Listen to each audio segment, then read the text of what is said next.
Thank you for joining us. And for today's webinar, How to Recycle Right at Multifamily Properties, hosted by the Montgomery County Department of Environmental Protection. Before we get started, we like to cover a few housekeeping items. We're sure most, if not all of you, are familiar with Zoom, but let's review a few things. This webinar is being recorded and will be available to view after today's event. As this is a webinar, attendees will remain muted throughout the event. We will have a Q&A after all speakers have presented. At any time during the presentations, please enter questions you have into the Q&A box, and they will be addressed during the Q&A session. And that Q&A box can be found on the bottom right-hand side, that right arrow you see highlighted on the screen. We want to hear from you, though. Feel free to send messages to the panelists or attendees in the chat. We're also going to warm up the chat with a game right now. And the chat bubble can be found next to the highlighted button on the left on the screen there. So let's get started with the game. We want to test your recycling sorting knowledge. Here you'll see some items that need to be sorted into different receptacles: commingled bin and dumpster, mixed paper bin and dumpster, scrap metal pickup drop-off, and trash. When I call out an item, I'd like for you to type in the chat which receptacle you think it belongs in. Let's get started. Let's start with toaster. Which bin do you think it belongs in? Type it into the chat. I see a scrap metal. Great. Lots of scrap metal. Let's see if you're correct. Great job. Next up is a plastic bag. Where does the plastic bag belong? You see a couple of trashes. Okay, let's see where that goes. Great, now trash. Now, while this is trash and we encourage contaminant and recycling programs, we encourage residents to return clean bags to retail properties. So it can go in trash or clean bags to retail. Next up, we have magazines. Where do magazines belong? Mixed paper. Lots of mixed papers. Okay, let's see. Where do they go? That is correct. Next up, we have a foam cooler. Where does the foam cooler belong? Trash, trash, trash. Okay, let's see where the foam cooler belongs. Excellent. All right, you all are on a roll. Next up, we have a plastic bottle. Where do plastic bottles belong?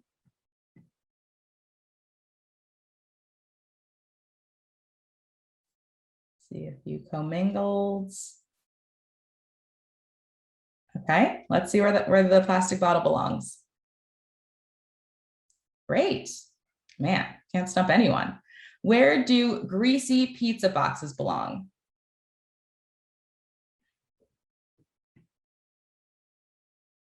Lots of trashes.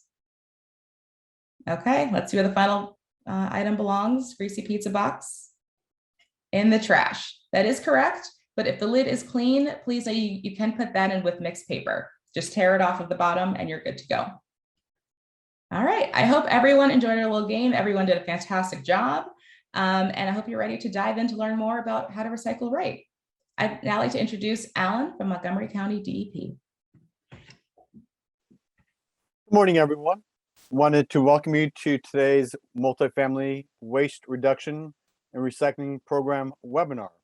Really glad you were able to take a few minutes out of your very busy schedules to participate in our webinar. And our focus today is how to recycle right at multifamily properties here in Montgomery County.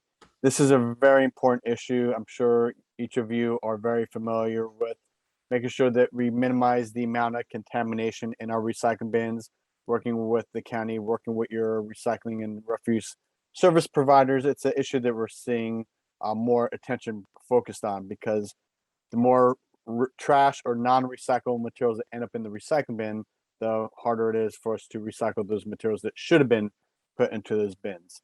So I'll start with a brief overview of the county's program, where we stand now, and then go into a couple of highlights and what we're going to be working on over the next year, and then turn it over to Ruth Carbonell, who will be leading today's webinar. Ruth is the manager of our multifamily recycling program. So we'll start with the next slide. So just in general here in Montgomery County, we have approximately 715 apartment and condominium properties, multifamily properties. And our definition of a multifamily property are those properties that have 7 or more dwelling units. When you add all of those multifamily properties together, we have about 140,000 dwelling units that residents are living in. The county does not provide refuse or recycling collection services to those multifamily properties. We do provide service to about 220,000 single family households in the county in the non-municipal areas of the county. These will be areas that are outside of Rockville, Gaithersburg, Tacoma Park. Those municipalities have maintained their programs for their residents, but in the unincorporated, the non-municipal areas, we provide weekly curbside collection of mixed paper, commingle materials, scrap metal on call, as well as yard trim and Christmas trees. We have about 33,000 businesses in the county that employ about 542,000 people. Just like the multifamily sector, the county does not provide refuse or recycling collection services to those businesses. So when you add all of these numbers together, our responsibility is to ensure that over 1.5 million residents and employees that live and work, that visit the county, know about the county's recycling requirements, and that they recycle everything that can be recycled and recycle right. So it's a big challenge for us, but lots of opportunities that come with that. So the next slide goes through sort of how we are doing now. So we have a goal, and for those that have been in part of our webinars in the past or been working with us for many years, may have heard different goals over time because we've changed those goals as we've achieved those goals. So our current recycling goal is to reduce waste and recycle more while aiming for zero waste. So basically what that means is we want to minimize the amount of trash that must be disposed and then processed. We want to get rid of as much material out of that waste stream as possible. And to do that, we can reduce waste, not generate those materials in the first place, then recycle everything for which we can recycle here in Montgomery County. And then that way there's minimal amount that then has to be disposed as trash. So that's our goal, reduce waste and recycle more while aiming for zero waste. So how are we doing in terms of that goal? We are making really great progress towards those goals. The chart you see in front of you right now is our overall recycling tonnage since 1991. And basically the message here is you can see that green area, that's the amount of materials that were recycled in Montgomery County year by year, but the overall trend line is increasing. In calendar year 2019, which is last year, the state of Maryland Department of the Environment has approved our recycling numbers. We recycled just under 639,000 tons of materials. We're generating over about 1.1 million tons of waste in the county, 1.1 million tons of waste. And of that 1.1 million tons of waste generated, we're recycling just over 638,000 tons of that material. So when you do that ratio, our overall recycling rate is 58.17%. Here in the state of Maryland, each county as well as Baltimore City can request a source reduction credit based on the number of initiatives that the counties and Baltimore City have undertaken to reduce waste. You know, it's that first part of that goal, reduce waste, then you don't have to figure out what to do with that material. Here in Montgomery County, we have a number of programs, a number of initiatives to minimize that amount of waste that is being generated in the first place. And we submitted that information, that documentation to the State Department of the Environment. They awarded us the full 5% source reduction credit. So you add that to our recycling rate to give us an overall waste diversion rate of just over 63%. So we're well on our way to our goal to aim for zero waste. So how are we doing by sector? So when we look at the next photo here, the next slide, this is where all the waste is coming from. So the majority of waste, over half of all that waste generated, that 1.1 million tons of waste, is coming from our non-residential or commercial sector, for-profit, nonprofit organizations, local, state, government facilities, private institutions. Those are non-residential. They account for about 51% of the waste. Our single-family sector generates just about 40% of the waste, which leaves about 9% being generated by our multifamily sector, the apartments and condominiums in the property. So our multifamily communities generate approximately 9% of that 1.1 million tons of waste generated. So in terms of our recycling achievement, how are we doing by sector? The next slide will show you our overall recycling by sector. So our single family sector is just recycling just about 65% of all the materials that they generate in their sector. Our commercial businesses are recycling about 58% of their waste. And our multifamily communities are recycling just over 28%. So that 9% of the amount of trash being generated in the county, multifamily communities are recycling 28%. And while that number is lower than the other two sectors, it's a number to be very proud of because we understand there are many challenges that you as multifamily property owners and managers are facing to increase recycling in your communities. There's a number of challenges that you go through, and that we know that we're working closely with you on those challenges. But a 28% recycling rate is a very high recycling rate for multifamily communities because of all those challenges that exist. We know there's opportunities for improvement, and we will continue to working with you to help you to maximize your efforts to give as much opportunity for residents to recycle, to make sure there's enough capacity for recyclable materials, that you're recycling everything that can be recycled in Montgomery County, and that through our efforts to reduce waste should help us to aim for a little bit higher of a recycling rate. So that's overall what our goals are. So how are we doing now towards, now that you know where we stand, now what are we doing? What are we doing here in Montgomery County to aim for zero waste? One of the areas that we are focusing on is food scraps. And we did conduct a webinar last month that was really focused on recycling food scraps in multifamily communities. And we will continue working with the multifamily sector to, if you're able to implement food scrap recycling programs for your residents, whether you're a garden style property, a high rise, a senior living facility, there are ways that we can recycle food scraps. And there are a number of properties that are currently recycling food scraps. So these are just great ways to get that amount of materials out of the waste stream. And we estimate that about 16,000 tons of food scraps are being disposed of by the multifamily sector in the trash. So if we can get that 16,000 tons of food scraps out of the waste stream by recycling them, that's a great way to do that. We're also focused on trying to minimize that wasted food to begin with. So there's ways we can prepare food, whether it be at home in the kitchen or restaurants. There are ways we can take to minimize wasted food so that way we don't have to figure out what to do with that material. So we have our strategic plan to advance composting, compost use, and food scraps diversion in Montgomery County. And it lays out, what are our efforts to minimize the amount of food in the waste stream. So that's one area of opportunity that we continue to work on.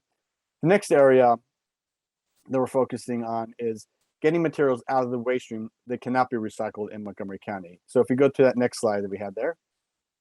So that one of the materials that we cannot recycle in Montgomery County are number 6 plastics. So number 6 plastic is polystyrene. You can have expanded polystyrene, which is those famous foam type containers, the foam cups, foam plates, foam clamshell containers, as well as rigid polystyrene. And those could be, for example, those ubiquitous red soda cups, for example. That's an example of the rigid polystyrene. It's not expanded. So here in Montgomery County, back in 2015, we actually prohibited the use and sale of expanded polystyrene food serviceware. So those foam cups, foam plates, foam clamshells have been prohibited in the county since 2015. And restaurants, food service businesses that did serve food for consumption have to use either recyclable or compostable food serviceware. Last October, the County Council passed Bill 3320, which sort of expands those requirements to prohibit the use and sale of all polystyrene food serviceware, not just the expanded, but also polystyrene. So starting January 1st, 2022, residents will not be able to go into a grocery store, a supermarket, a retail establishment, a party supply store, and buy rigid polystyrene. So they haven't been able to buy the expanded polystyrene, the foam containers, but they were still able to purchase the rigid polystyrene containers. So coming January 1st, those materials will be removed from the store shelves. So residents will not be generating that material. So we hope and anticipate that through this bill, you're going to have less waste that has to go into your trash because of this prohibition. The next area we are looking on, and while it's going to have minimal impact on the amount of waste because they're small, is straws. So straws are a problem, especially if it ends up as litter. The straws can end up in our waterways, they don't break down, and they can get into aquatic life and really cause a lot of problems. So what we're focusing on is trying to minimize straws in the waste stream. And it's our skip the straw campaign. And what the focus of this is, if you go to the next slide, is businesses that sell food or beverages for customers, starting this past May 1st, they were not able to provide a straw to dining customers unless the customer specifically requested a straw, or if that straw was in a self-serve straw dispenser. So if you have those beverage dispensing machines, as a customer, you can go to those machines. If they have a self-serve straw dispenser, you can pull a straw because it was the customer that was deciding to get that straw or not. And then anyone that orders food through carry-out, drive-through, or delivery can obtain a straw. So we're hoping that through that requirement, Bill 3220, that's going to minimize the amount of plastic straws in the waste stream because customers will not be asking for it. There is an exemption for that if a customer needs a straw for a medical reason, they will be able to still obtain a straw. Coming up on December 21st of this year, in a couple months, straws that are provided will either have to be reusable, home compostable, or marine degradable. So this is really going to be focused on getting rid of straws in the waste stream that may end up as litter and then can cause problems in the environment. So the next slide will sort of go through those definitions quickly. Oh, sorry about that. If you can go back, Amy, sorry about that. So basically, a home compostable straw is a straw that will break down in a backyard compost bin. A marine degradable straw is basically like a paper straw. So if it does end up as litter, it will disintegrate in the environment and there will be nothing left over. Then, of course, a reusable straw will be a straw like a silicone straw, a stainless steel straw, a glass straw that can reuse over and over and over again. So we are really hopeful that through these bills, it's going to minimize the amount of waste in the waste stream. And then last but not least, the next slide, as a general reminder, that's why we're here today, is to focus on reducing waste, reusing materials, and recycling right. If residents are putting materials into the recycling bin because they think, well, maybe the county or whoever is collecting that material will recycle it, but it's not on an acceptable list, it's going to end up as trash. And it's going to take away from resources to separate out those materials and can cause loads to be rejected. And so we're really going back to basics across Montgomery County to our single family sector, working with our businesses, commercial properties, as well as our multifamily communities to recycle right. And that's what the message here today with today's webinar. So we hope you get a lot of great information. The one thing I wanted to share with everyone, as you see here on the slide, we are having this automatically translated into Spanish. We are recording this session and we'll have it posted on our website. So it's just another way for us to reach our communities that may not be speaking, that will, the native language is Spanish, and they're being able to understand this information we're providing to them. So it's just another way for us to get more information out to our community. So with that, I would like to now turn it over to Ruth Carbonell. Ruth is the Multifamily Recycling Program Manager. She became our Multifamily Program Manager in January 2021, just prior to the pandemic. But Ruth was no stranger to our division. She actually joined the Recycling and Resource Management Division back in March of 2013. She started her time working in our multifamily program as one of our recycling education specialists. And she did that for 5 years before she was promoted as an investigator with our refuse and collection service for 2 years, working on our single family sector. But back in January of last year, we were able to entice Ruth back from collections over to our section to work in our multifamily program as our multifamily manager. Ruth has a vast knowledge of recycling in multifamily communities in the county. She's passionate about working with you to help you become successful in your efforts to reduce, reuse, and recycle everything possible. So with that, let me now turn it over to Ruth Carbonell. Ruth. Thank you, Alan, for that welcoming introduction. It's my pleasure to be here, and I am very excited today to see that we have a large number of participants, and many of you I have worked directly in person, so I'm glad that even we don't see each other anymore in person, but at least we are here virtually and we're all in this together, right? I am very thankful to introduce today Casey Gobble. She's our track program specialist 1. She started working with DP in December 2020. So as you can imagine, she started working also during the pandemic, and we have been virtually working with her. It's been a pleasure, very we enjoy having her in our team. And previously, she had worked at the Huntington Stormwater Utility as the program coordinator, specializing in public education and outreach. So please help me to welcome Casey Goebel as our first speaker today. Good morning, everyone. Thank you, Ruth. So my name is Casey Goebel. I am the program specialist for multifamily.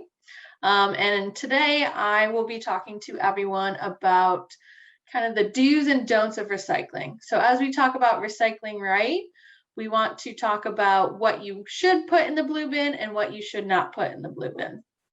So if I can go to the next slide. So with this, what Alan had said about the executive regulations, there are 5 mandatory categories that have to be recycled in Montgomery County. They are mixed paper, commingled materials, scrap metal, yard trim, and Christmas trees. And I'm going to go over each of these categories and give examples of what needs to go in the blue bin, what doesn't need to go in the blue bin, and then how you can recycle those categories like scrap metal, yard trim, and Christmas trees. Mixed paper. What we want with mixed paper is we want all clean and dry paper. One of the issues with contaminants with mixed paper is when paper is wet. We don't want any wet items in our recycling bin. That is a contaminant. Examples of our mixed paper is our paperboard boxes, like pasta boxes, cereal boxes, any cardboard boxes like those Amazon boxes, any newspapers, inserts, magazines, envelopes, junk mail envelopes, any of our coated paper items. And examples of this would be ice cream cartons, juice cartons, those frozen food boxes.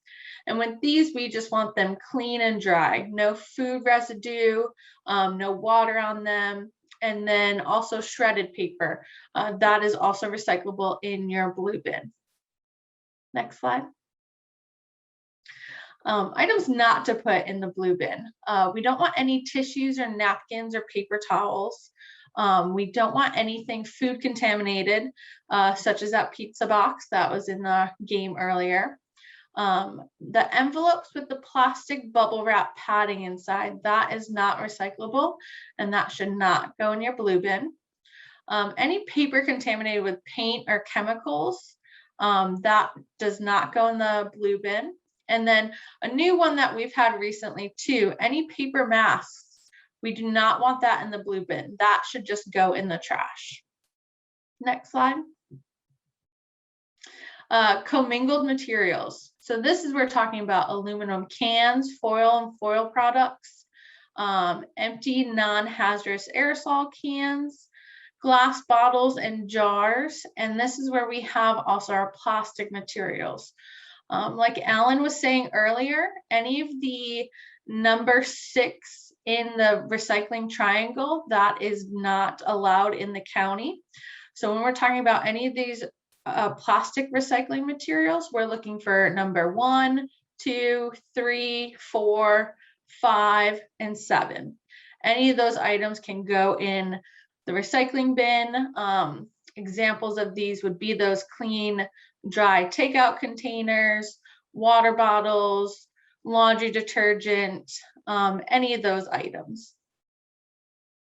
Next slide, please. Some restrictions for the commingled materials. I know Alan covered a lot of it. That number 6, we don't want that in the recycling bin. We don't want any light bulbs, window glass, Pyrex glassware, any of that. For glass, we just want bottles and jars. Any plastic containers that contain pesticides or automobile fluids, that would be considered a household hazardous material. Plastic shopping bags, those do not go in the blue bin, like we said earlier, but they can be taken back to most local grocery stores or retail stores. Plastic hangers, They do not go in the blue bin at your apartment or condo. That can be recycled though with our bulky rigid plastic program. On our website, we do have a link that shows different items of how you can dispose of or recycle those items. And we do have a bulky rigid plastic program that will take things such as plastic hangers. Metal items other than beverage or food cans and foil, again, that will go with scrap metal, so that does not go in your blue bin. Next slide, please.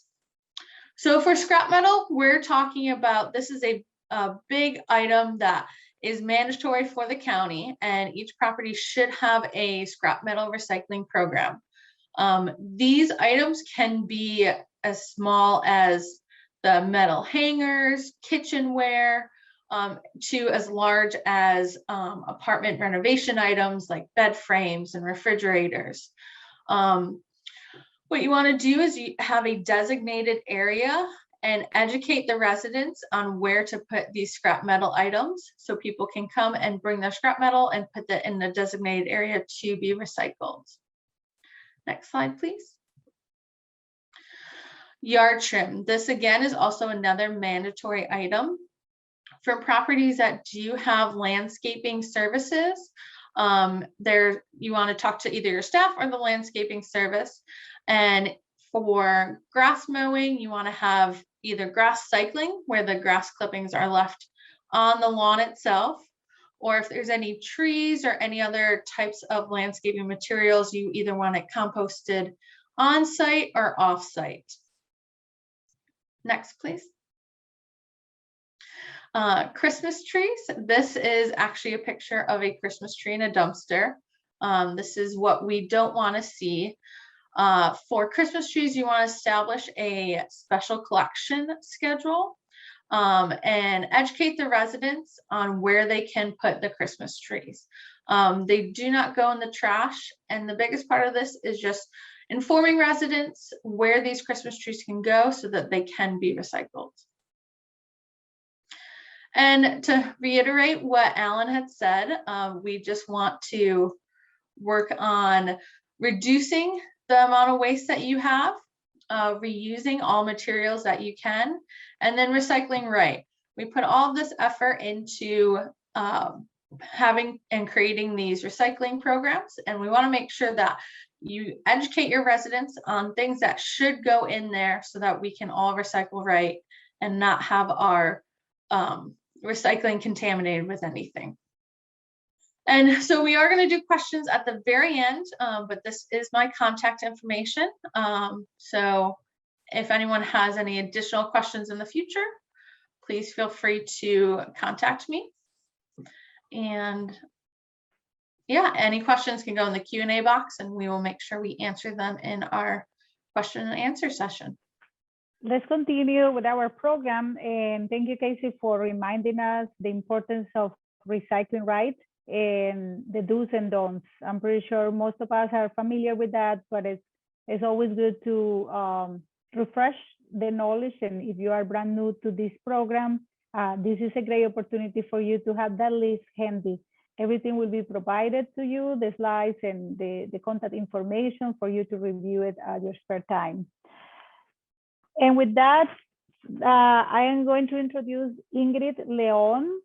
She's the Regional Property Manager and Marketing Strategist for the Blair's Residential District for the Tower Companies.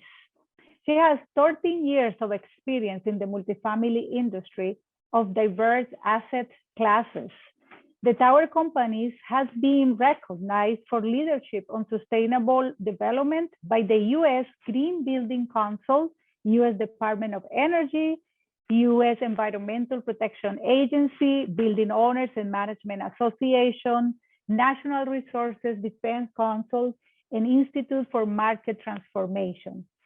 Ingrid has a vast knowledge in recycling and sustainability. Please join me to welcome Ingrid Leon. Ingrid, you're up.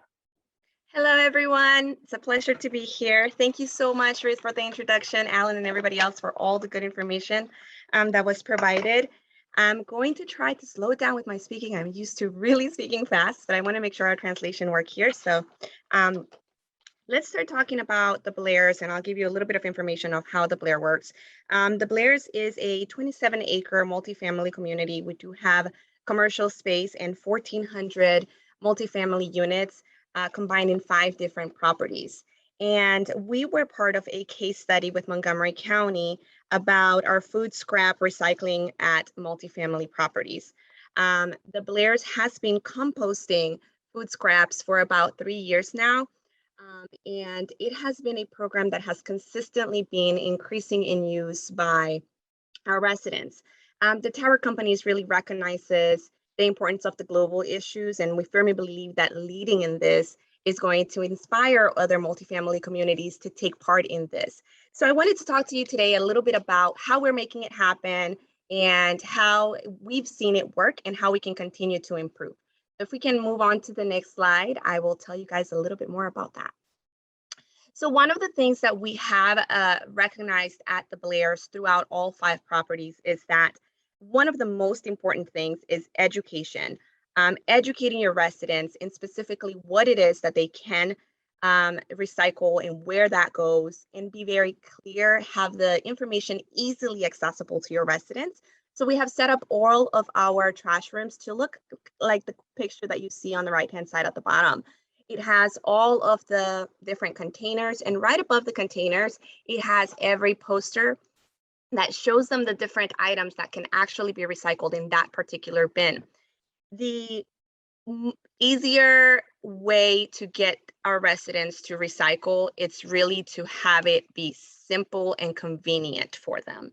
And that's what we have been able to achieve with each of the labels and posters at each one of the trash rooms that we have throughout the district. We can move on to the next slide.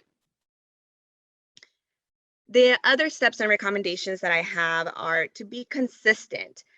We want to make sure that the residents not only are educated, but that we are consistently providing all of the items that they need in order for them to be able to recycle. We do provide all of the bins at the times of move-in. So for example, they will get their recycling bin and also a small compost bin. They're also provided compostable bags at the time of move-in.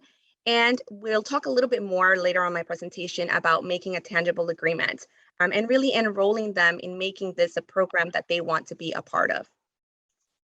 So we can go ahead and move on to the next slide. So as I had mentioned earlier, clear signage, providing information about problem and solution, and having that as being as your communication strategy. People tend to be more enrolled in what you are proposing for them to do if there is a problem and a solution that they can be a part of. And that is one of the things that we have really been focusing on at the Blairs, is ensuring that we share what the problem is and provide some education on that in order to be able to enroll the resident in wanting to be a part of the solution and having a greater goal as a community. We do this through resident events. We do this through educational purposes on our e-blast or emails, our social media, and we'll talk a little bit more about resident events as we get closer to the end of my presentation. So resident interactive events. One of our goals is always to create the space for conversation and education about recycling, what, where, and why. People don't generally want to talk about trash. We just don't talk about recycling on a regular basis. It's not the first thing in our mouths. So we really want to create the space for residents to talk about trash and talk about recycling and what and why is it important. And again, enrolling them in the bigger purpose. And we do so in interactive ways to encourage resident participation. There's nothing that gets a resident out like a good happy hour, guys. So we do a lot of happy hour events. And a lot of our events do revolve around Green Earth. So for example, Earth Day, we'll have composting demonstrations, and we'll also ensure to include children on children events. So we do, for example, you can find what we did earlier today on the presentation, which was digitally dropping into different bins. You can actually buy on Amazon little printed games that you can put together where the kids can pick what goes in what bins. And that has been very entertaining for the children. It kind of gives the parents a little bit of a break while we interact with their children and they're sitting there at home on the weekends. So involving them and involving the parents really gets them interested in not only learning, but really following it through. The containers look very much like what we have on site. So the child really takes that home and puts it into action throughout the remaining of the weeks. And the other part of it is it has to be consistent. You can remind them today, but we do have a lot of turnover in multifamily. You constantly have residents moving in and moving out. So if you're not consistent with your events, your education, and your push for the program and enrolling them in being a part of the solution, it's likely to fade. Making the information easy, understandable, and easily accessible, again, has been the biggest part of making our program work at the Blairs. So if we can move on to the next slide. This is some of the examples of the labels that we use. We include these on our resident events. One of the things that we do in resident events is we always provide larger bins because we're expecting to have quite a bit of traffic in our events. Every one of our bins has been placed strategically throughout the events, and there is sleeves and covers that will match the color of that particular label. If we keep scrolling, we'll see the rest of the labels. But for example, the landfill and waste bin will have a big trash bin, and then it will have a sleeve that's gray to match that particular label. Can we see the next ones? The blue one would be for mixed paper and waste. It would have the label right above the dumpster. And again, the sleeve, it's a cloth sleeve that goes over the dumpster bin, and it shows them that's the one for mixed paper and waste. Same for compost. Compost is compost only. It gives them an idea of exactly what can go into the composting, and the sleeve would be green. And then there is the dumps liquids here. So this one is one that we realized a lot of people were not doing the recycling because they felt bad about throwing containers with liquids in our recycling bins. So we started to provide the space for people to just dump the liquid and still be able to recycle their container for liquids into one of the containers that were there. So that's really helped us out throughout our events, and it also continues to educate the residents so that they can continue doing it throughout their tenure in our community. And this, I think, is the most important part in getting our resident to really be a part and own the responsibility of recycling at your community.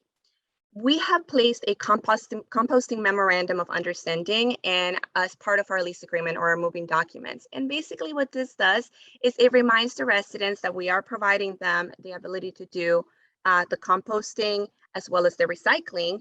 And they make an agreement with us to be able to sign up for this program and say, hey, yes, I will participate. Not only does this enroll the resident because of all of the other things that we do, like the resident event and the educations, but really it becomes a tangible agreement. As human beings and in human connection, there's a level of integrity and responsibility when you make an agreement with somebody, and this really makes it tangible, really makes the resident feel like there is a responsibility with my community, not just my landlord, but with my community, and I agreed to do this. So this is one of the things that we do when they're moving in, and we do renew it on a yearly basis. So at renewal time, we remind them and we have them sign again. At renewal time, we also ask if they need a new composting bin, and we also would be willing to provide the composting bags for them to continue to use the composting bin. So in combination of, or in resume of all of this, really enrolling your residents is utterly important. In order to enroll your residents, you must be able to educate them, be consistent, make tangible agreements, ensure that your resident is involved and continue to do so not only through their tenure and at renewal time, but make sure that these agreements are being constantly brought up during your residence events and include them wherever possible with the appropriate signage. Make them easy to understand, make them accessible at all times, and make them convenient. That is what has worked for the Blairs community. And if there is anything that we can do to assist you guys in figuring out how to get some of these resources, I'm here to help, and I'll be happy to take some questions at the end of the presentation. Thank you, Ingrid. Thank you for such an inspirational presentation. We really see your passion and your commitment to help the Blairs and the community to recycle more. And yes, you have already some questions in the chat that we will be asking at the end. Now we have our last speaker, the last but not least, our own program specialist too, with the multifamily recycling program, Renee Johnson. She joined the Recycling and Resource Management Division in January 2019. Prior to joining the track team, Renee worked for the city of Los Angeles, California, as an environmental compliance specialist, implementing the city's zero waste program for multifamily and business owners. Please welcome Renee Johnson. Thank you so much, Ruth. I just want to thank everyone for being here. Today, I'll be discussing the ways that you can educate and train your residents and staff to recycle right. So honestly, the best way is direct communication. And this could look like you, as Ingrid said, just being consistent, sending out newsletters. This could be hanging notices and flyers around common areas at the property. Social media is also another great way to engage residents. If you don't want to come up with your own content, you can go ahead and repost ours. We also do offer a service where we can maybe write like a little blurb for you to post in your newsletter, or we can personalize the social media content and create that for you as well.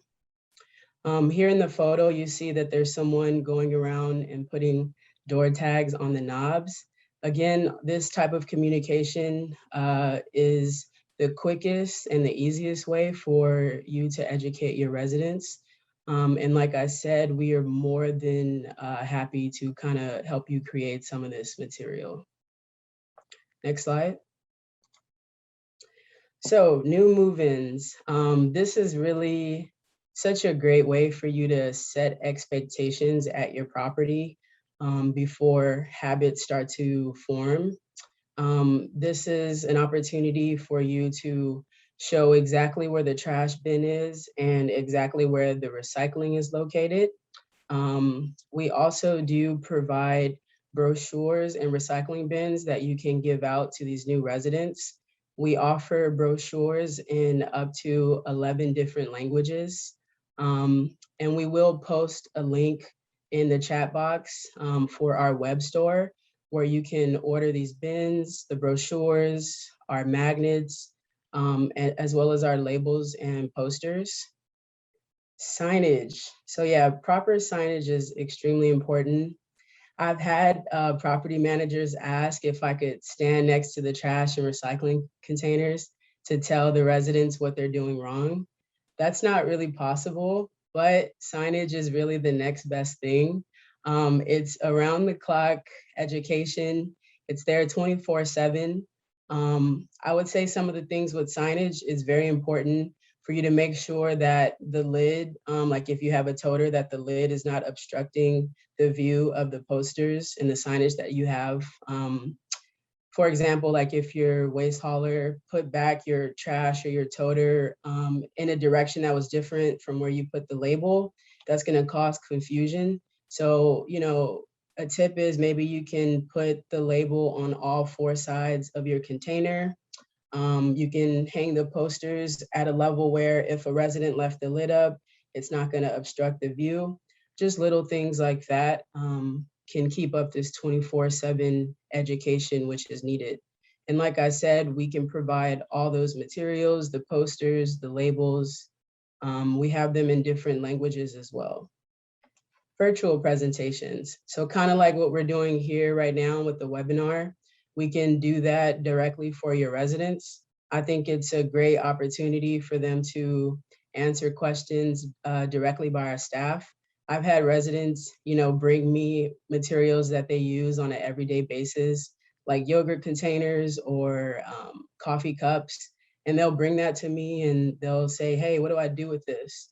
And I think that face-to-face communication kind of gives like the resident more confidence the next time they're recycling. And it also allows for flexibility in the presentation, right? So if I notice that I'm talking to a property and they don't have any questions on mixed paper, well, we can switch it up and we can definitely talk about commingled, or if they want to talk about composting, we can do that. So we do offer these services after hours or on the weekend. These events are virtual for the most part. It can take place via Zoom, Teams, or Skype. And then another great thing about the virtual presentation is that it can be recorded and distributed to the people who were unable to make the event. So you're really able to try to reach people who wouldn't normally come to an event. You can send that out in your newsletter, like here's a pre-recorded presentation on recycling, and they can watch that in their own time. So education tabling, you can see me down there in that photo.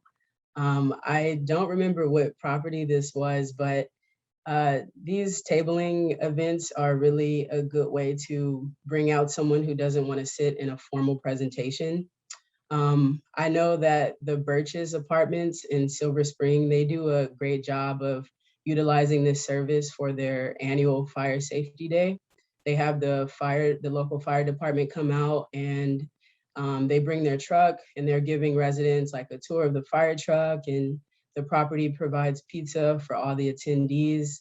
And that's kind of like a smart way for me to lure residents in and talk about recycling with them. Like I said, it's less formal. We have giveaways like blue bags that people really like, and water bottles and things like that. So yeah, that's another creative way that you can have an event. It's not necessarily only focused on recycling. There's other things going on, but of course, you know, our employees are going to make sure that we are reaching out to as many residents as possible to get them to recycle right. So I have been talking a lot about reaching residents, but we also do educational events for your staff. So we do offer these trainings in English or Spanish. And when I say staff, that includes like your maintenance team, the office personnel, janitorial crews. Another good example of this is if you work at a senior living facility, there's a lot of nurses that come in and don't necessarily know the rules for recycling at your property. We would be more than happy to train them as well. And this just empowers your staff to educate residents, you know, when you're not there or when we're not there to answer their questions. I've noticed that when the staff at the property kind of has a good handle on recycling, the residents in turn do as well. So this is a really good opportunity to, you know, reach your staff. We talked about ways that you can reach your residents, and then you just being here today on a webinar, that's us kind of reaching the property managers. So we're really just trying to do it on all fronts. So I think there was a link posted for you to be able to book an educational event with us. As I mentioned, we would be more than happy to assist with any flyers or email blasts, social media that you might want to post. You can feel free to email me directly. Here's my contact information. And please utilize our services, book an event with us, you know, order bins, order brochures, anything you can do to kind of get your residents engaged around recycling. All right, thank you so much for your time. Thank you, Renee. And thank you to all our exceptional speakers today. We enjoyed each of one of your presentations, and we learned a lot of good tips today. Like Renee just said, please feel free to reach us. I know it's just sometimes you don't want to go to the web store, so just go straight to us, directly to one of our emails that were presented here, Casey's email or Renee's email, and we will be sure to fulfill those requests. It's our goal to recycle more and recycle right in Montgomery County. So please use these resources that are available for you and your community. Okay, without further ado, we're gonna move into our Q&A session. And please don't forget at the end, we're gonna post the survey questions too. So that I think they saw that slide there. So as a good reminder. And so we have some questions already posted in our Q&A. And I believe the first one goes for Alan. And the question here is about the products packaged in rigid polystyrene. The participant is asking if these containers, such as the eggs in that packaging, won't be available anymore after 2022. Says, does this mean that we will no longer be able to buy products packaged in rigid polystyrene, such as eggs, in that packaging beginning 2022? Okay, thanks, Ruth, and thanks for that question. So the county's expanded polystyrene ban, so it only applies to food or beverages that are packaged within the boundaries of Montgomery County. So if those eggs are packaged in that foam or rigid polystyrene packaging outside of Montgomery County, the stores can still sell that. However, if the eggs are packaged within Montgomery County, then whoever packages those eggs would either have to use recyclable egg packaging, and there are plastic foam egg cartons, plastic egg cartons that are made from recyclable materials, or paper, the cardboard type egg cartons. Those would be recyclable as well. So again, if the eggs are packaged within the county, then they would either have to be packaged in a recyclable or compostable packaging. If they're packaged outside of Montgomery County, they can continue to use a foam egg packaging or rigid polystyrene and send it to the stores in the county. So there is that exemption for those materials.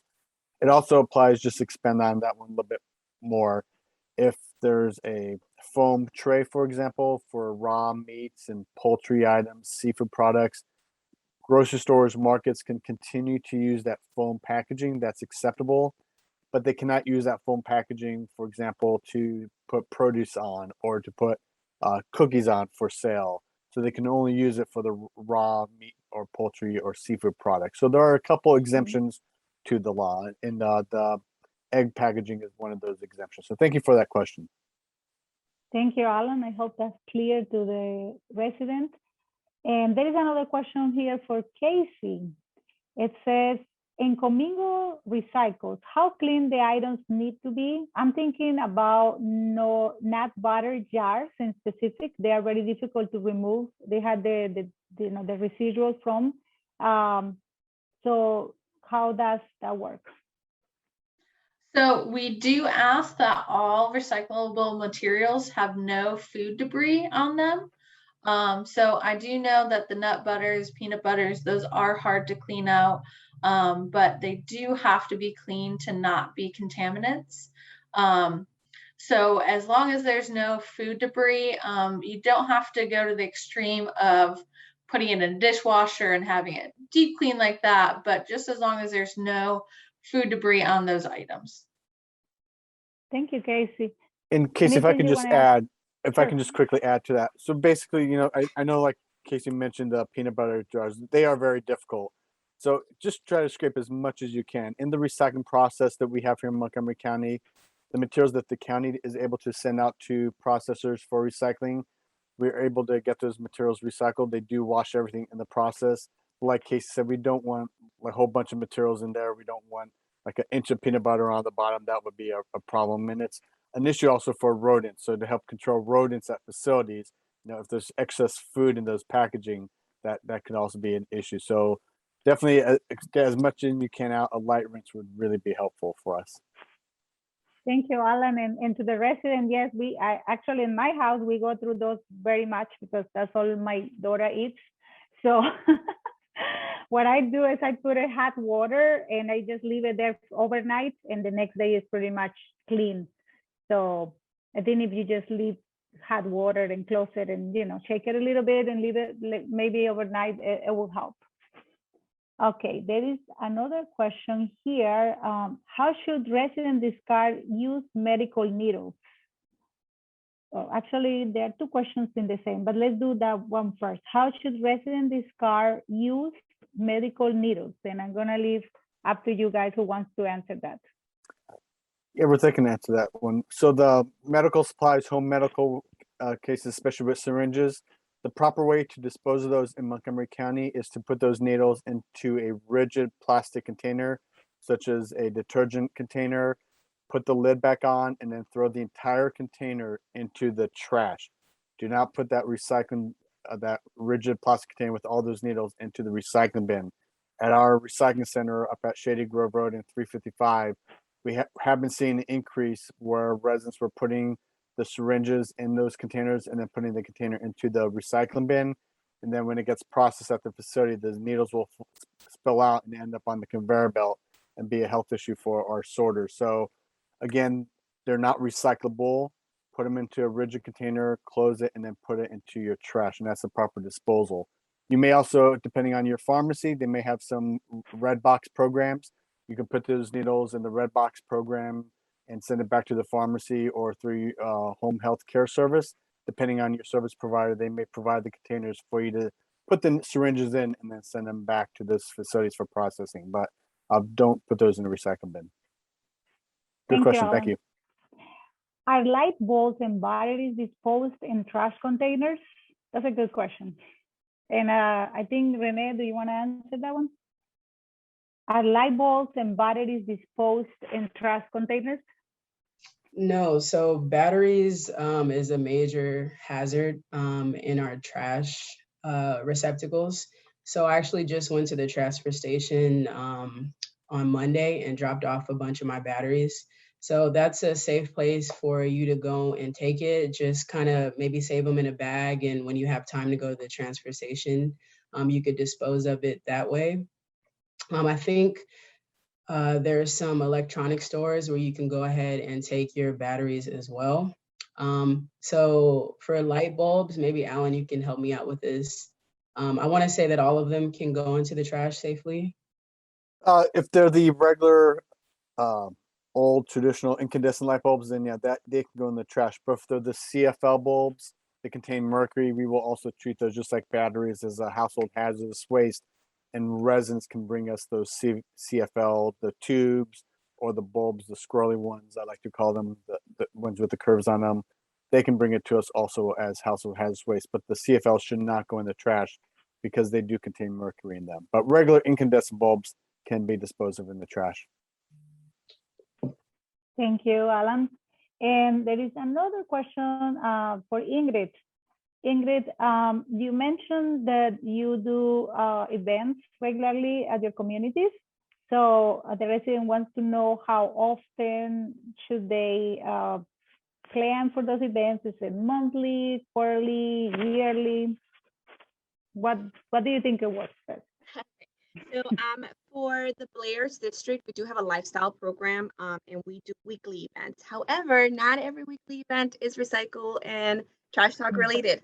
But one of the things that we do make sure to include is at least one Earth event. So for example, something as simple as having a scheduled neighborhood walk through Rock Creek Park. We are right at the opening of Rock Creek Park. And it's more of an organic situation where you start with something in nature and really start to have the conversations and open up the space to have the conversations about recycling and passing out the information about recycling and enrolling them in the composting programs, et cetera. So it doesn't necessarily have to be about, hey, we're going to have a recycling event, more than something that's organic that would lead to the opening of the conversation of recycling in the earth. Great answer. And also to expand on that, comes to my mind that don't necessarily you have to label it like we're going to have a recycling event. You can also label it as this is a sustainability event or loving the earth event or whatever you want to call it. But sometimes you don't have to use just the word recycling because they may not come just thinking, oh, it's again, they're going to tell me that I'm not doing it right. Yeah, it doesn't sound, it's not exciting to them if it sounds like trash talk. So again, making it super organic. The other thing that really helps us out is on social media, making some contests over how did you help your earth today? And just making posts about nature and how it works around your communities or areas within our communities that really involve nature. People love to talk about nature. They love to see a good sunset. They just don't want to relate it to recycle right away. So it's just an organic conversation that happens. I agree. It says here, if we are uncertain about if an item can be recycled, it is best to put it in either in the trash or in the recycle bin, Casey. Yes, so we do have that link on our website that does list items on where they can be disposed of. But if there is any doubt of whether something is recyclable or not, it is best to put it in the trash. And for that reason is if you put something that is not recyclable in the recycling bin, that could contaminate it, and then that whole load could be rejected. So if there's any doubt, put it in the trash. Like I said, we do have a lot of resources to determine whether something is recyclable or not. Thank you, Casey. We have another question here. It says, we have a senior living apartment facility with 277 residents. Is the composting program realistic for them? Would it create a pest issue? And I'm gonna see maybe Alan or Renee want to answer that. Sure. Well, you know, it's a really great question on the food scraps. We are working with a number of businesses in the county as well to see how food scrap recycling programs will work. And Ingrid had mentioned the project we did with the Blairs several years ago, a case study. We've done multiple case studies for food scrap recycling programs in multifamily communities. And what we found is there are certain best management practices to follow that minimizes the risk of pest. So for example, I think it's a major misconception. You're still generating the food scraps. It's just not going into the trash container. It's going into another container. So you're still generating, it still would be available, and rats can get into a trash dumpster just as well. So by having an appropriate collection schedule, appropriate types of containers, and a way to manage that, and it be collected on a frequent schedule, it should not result in pest or rodent issues. We started a pilot program back in 2011, working with some cafeterias for the county. And that's one of the areas that I try to monitor and check. And over 10 plus years, we never had any issues or concerns with that. So that's something we can definitely work with the properties on. And I'm sure, you know, if that property is interested in learning more, Ruth and I can definitely meet with you and talk to you about the programs that we have, all the educational materials we have, but also your collector that will collect the food scraps. They are also invested and want to make sure that you have the successful recycling program. So the property, the county, and your collector working together, we can help facilitate that effort to minimize any issues. But in our experience, you shouldn't have an issue if you have the proper steps in place. And I think Ingrid has a comment on that. Yes, go ahead, Ingrid. Yeah, so one of the things that we have noticed at the Blairs is actually that it will assist in the trash disposal. With the composting bins, you have to remember the composting bins are particularly sealed. Not only are they sealed tight, but they also have a clip right in the front. So depending on which vendor or which company you work with on your composting program, it actually assists in having them dispose of items that could create pest issues in a better manner that are less accessible to pets. So good question. So what I'm hearing, Ingrid, is it also depends what type of containers you are using, right? So it's very important to get the good tools and the best management practices from the very beginning to avoid that. So it doesn't matter the size of your facility. The most important part is how you're monitoring and how you are implementing the program. Correct.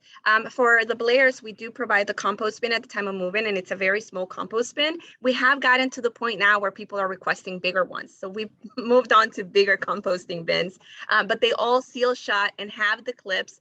And again, we also encourage them to continue to get the compostable bags that go with them. So it's actually, it assists rather than create a problem. Thank you. Great. Okay, so somebody was trying to request a 6-gallon baby blue bin, and the person was having issues with 311. It says that the representative told me Montgomery County does not provide the bins anymore. Is that true? So I can answer that question. That's totally false.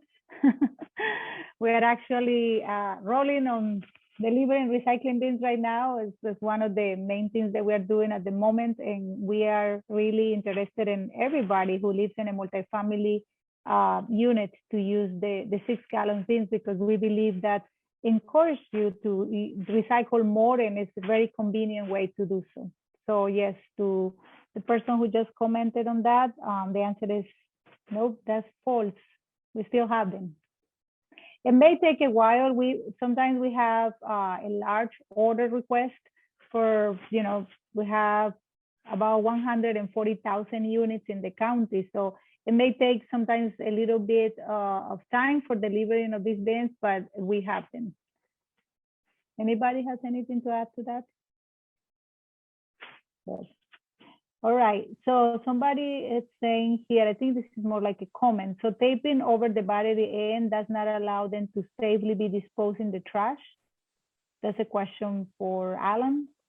Sure. I had learned, yeah, one moment. I had learned this was acceptable in the past or at one of the county centers. And could you again list which light bulbs can be in the trash and which need to go to the hazardous materials?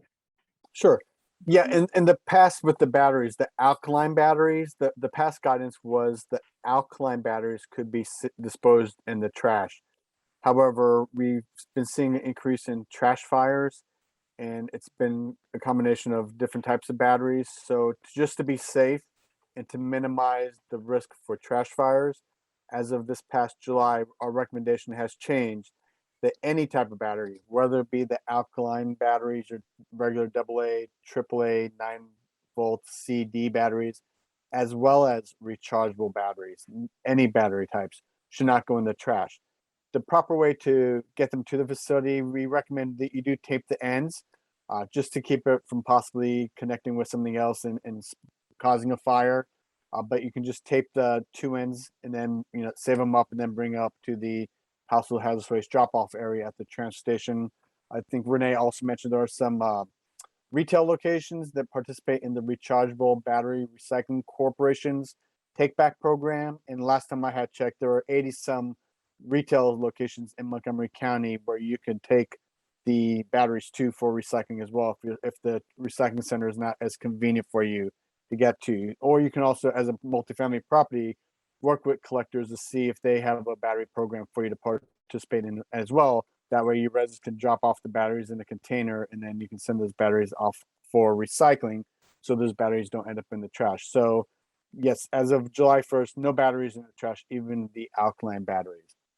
For the light bulbs, any CFL, your compact fluorescent light bulbs or tubes, those are containing mercury, and so we do not want those in the trash. So those can also be brought to us as our household hazardous waste drop off, but regular incandescent bulbs can go into the trash. If you are, as a multifamily property, collecting the batteries or the light bulbs on behalf of your residents, you are technically considered a generator of those materials, and you can participate, the property can participate in our EcoWise program, which is a special program for small quantity generators of hazardous waste. And you can recycle those materials at a reduced cost as opposed to having to send it to a company and pay a higher fee, because we will do all the packaging and manifest for you as a generator. You would just pay for the actual recycling, the disposal of those items. And we have all those charges on our webpage as well. And that's our EcoWise program. So if you are going to provide a collection for your residents and then transport it, self-haul it to our facility, you would participate in our EcoWise program. And all that information is also available on our website. Thank you, Alan. I think that's plenty of information at the website. So yes, please refer to the website because I know you won't remember every single item that he just mentioned. One question here for Ingrid is, once liquids dump, what do you do with that? The liquids that you were mentioning at the trash. So generally, Yep. During our events, generally what gets dumped is sodas, water, wine, beer, whatever's left over. So those easily go through our regular sewer system. It's dumped through our sinks in our break rooms, etc. So nothing major. And you won't see that there is a ton of leftover, particularly for those events. So it's not a whole lot to do. A huge bucket is not necessary. Okay, thank you. This question is for Renee. How can we get those door tags? Thanks in advance. So we did post the link to our web store in the chat box. So that's one way that you can order the door tags, or you can email me directly. I can post my email again in the chat, and then I'll try to get those to you very soon. Thank you, Renee. What about detergent bottles? Casey? Yes, so detergent bottles are recyclable. We do ask that you rinse it out and clean it out so there's no leftover residue on there. But those, along with their caps, are recyclable in the blue bins. Thank you. And this question is mainly for us. Can we get a copy of the presentation emailed to us? The answer is yes. We will be sending all these materials for you to refer to it anytime. There is another question here about collaboration between TRAC and the management companies contracted to provide services for multi-families properties such as condominiums, apartments, and townhouses. So the question is, can you comment on what is the collaboration between TRAC and the, I'm assuming they refer to the haulers of multifamily properties and townhouses. So we do have the haulers will send us, I think it's twice a year, right, Alan, if I'm not mistaken. Twice a year they will send us the tonnages of recycling and refuse that has been collected from Montgomery County. So they had to report to us.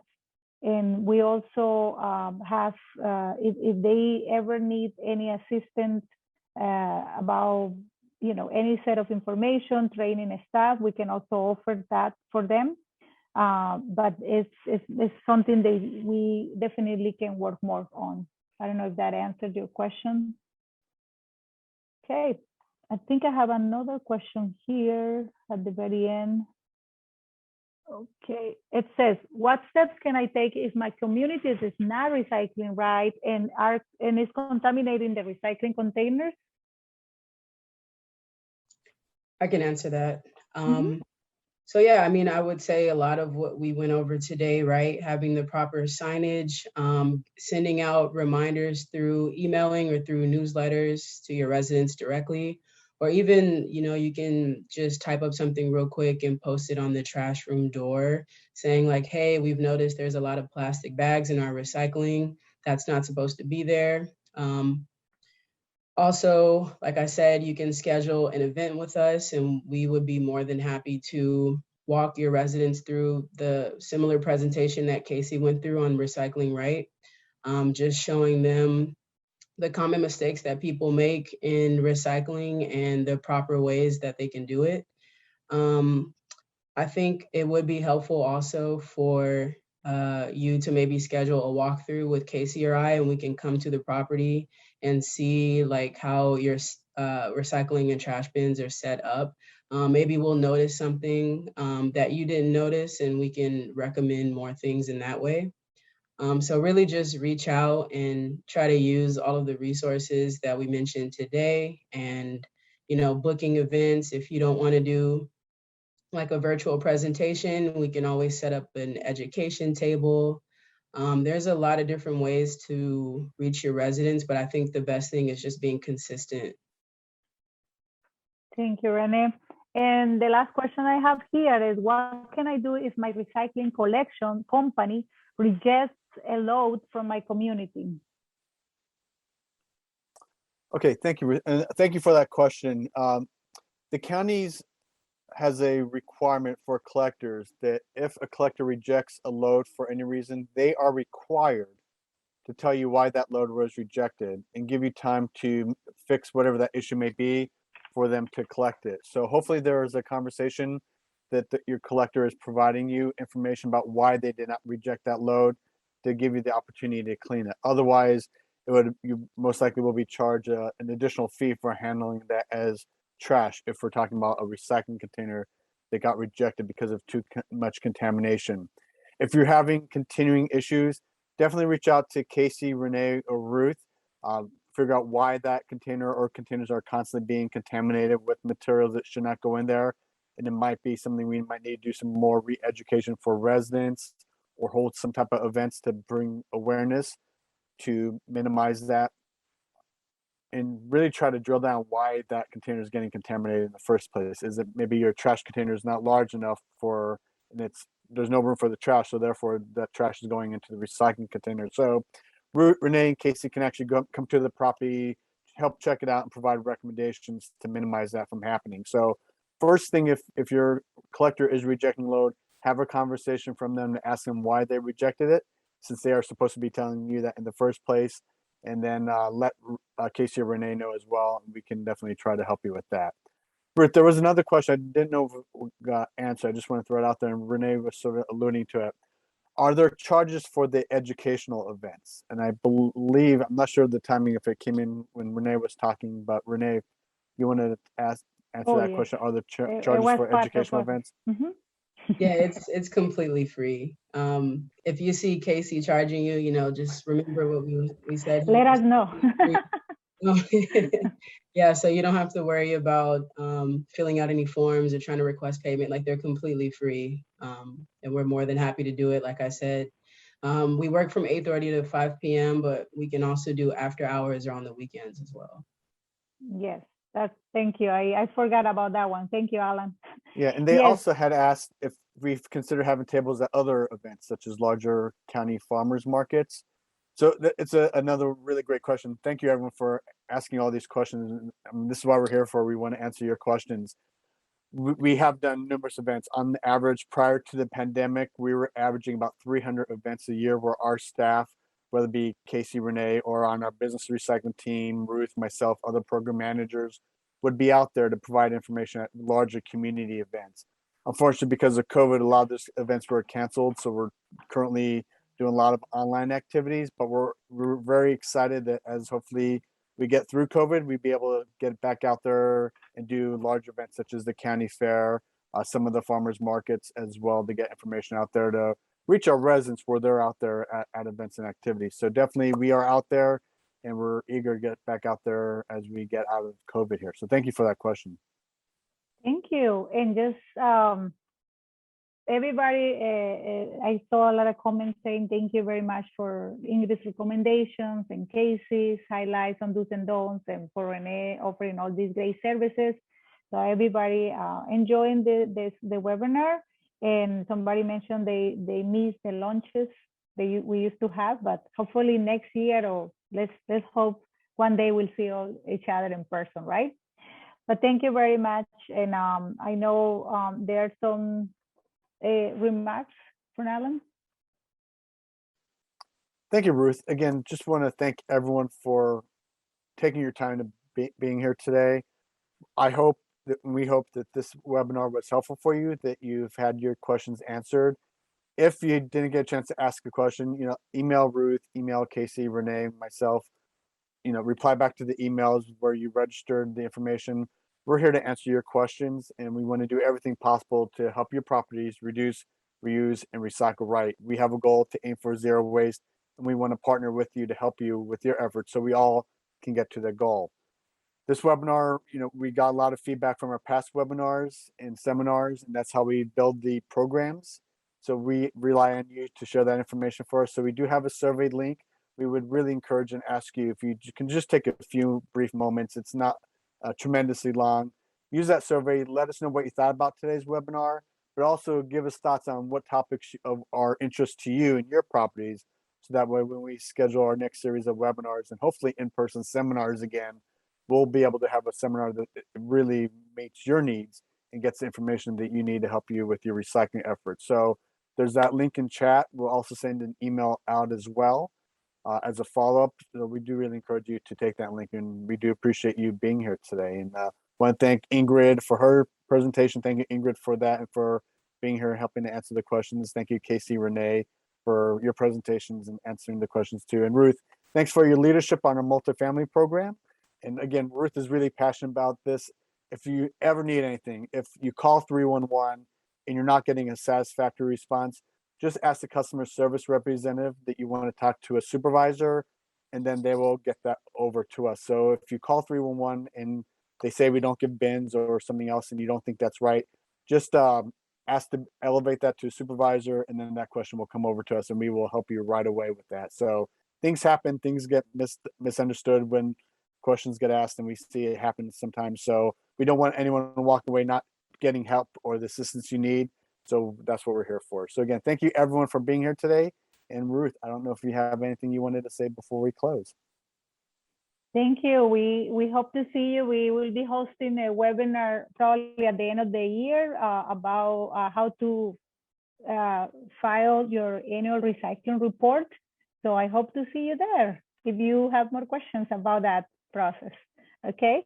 Thank you, everybody, and enjoy the rest of the day. I think it stopped raining already. Goodbye, everyone. Thank you. Have a Bye. great one, everyone. Bye-bye. Take care. Thank you, Ingrid. Thank you, Casey and Renee.